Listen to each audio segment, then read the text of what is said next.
What is up, guys? Ask a Lion. I love this one because this one's not just fitness related. We're gonna go straight into it. 5, 4, 3, 2, 1, shema.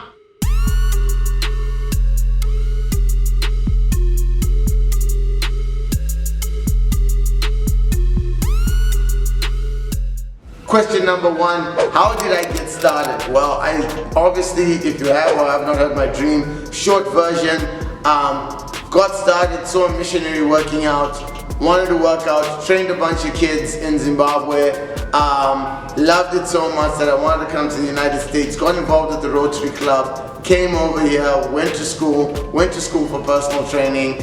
After that, came back, worked at a couple of places and decided to build what is the iTrain Studio according to the things that I've learned from those various spaces. Many learning experiences, but just short, fast, quick. If you want the full thing, hit me up, I'll send it to you. Question number 2, what was my plan when I started my business? Plan was to get started off by myself as a trainer, train everybody from as young as I could to as old as I could, because I understood that my clients were going to age at some point and I wanted to understand them. With that, I also got to train people that were injured or trying to get back from injuries, which helps because I knew I was going to train general population. My plan was to make sure that the general population, which is the population that I vibe with and I feel with, was taken care of, especially women. I feel like a lot of women are underappreciated in their day-to-day lives, and it was something that I wanted to take on and then end up being their husbands, being their boyfriends, their kids, their children, you know what I mean? It just turned into something awesome. Question number 3, do I believe I am successful?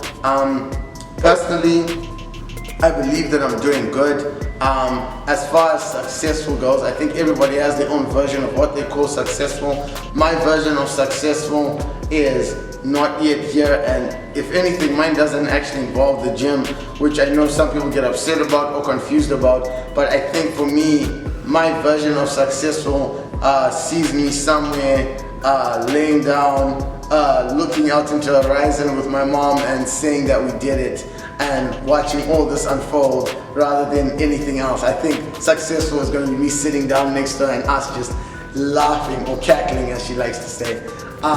Question number 4, how do I attack goals? Do I have any goals?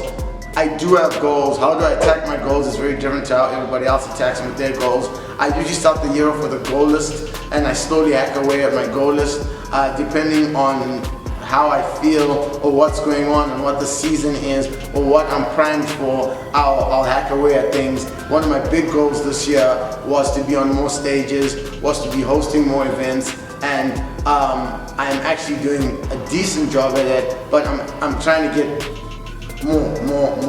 So I'm trying to get myself in position to do that. I think a lot of people want to do more things, but they're not actually taking the time to put themselves in that position.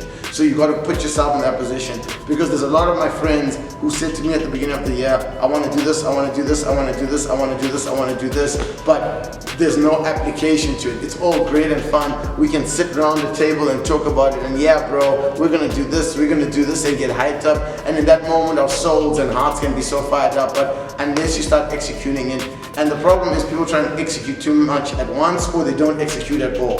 Space that out. If you've got a list of 5 things, tell yourself you're going to do them in a year. If you're one of those people that can get those things done in one day, guess what? You're going to have multiple lists. But if you're one of those lazy or slow type people, you may have 5 things that you need to do over the year, but I guarantee you there's so many people that have made lists and we're already past the halfway mark of the year and nothing's been done. What is most important to me and why? Most important to me is family. Right now, I'm probably going to say my son, Xavier. He's the most important thing to me. Why is he the most important thing to me? Because he's the most important thing to me because it depends on me. Not in a crazy way, but in a way that I am going to be, he learns from me. He's going to treat the world by the way that he learns from me. He's going to respect people the way that I tell him to respect people. And there's so much that depends and relies on him.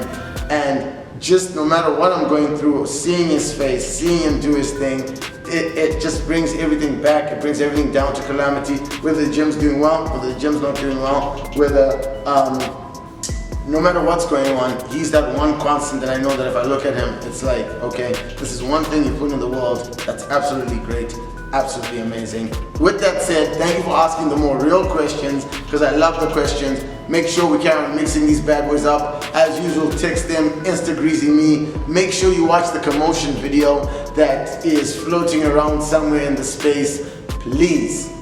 Peace.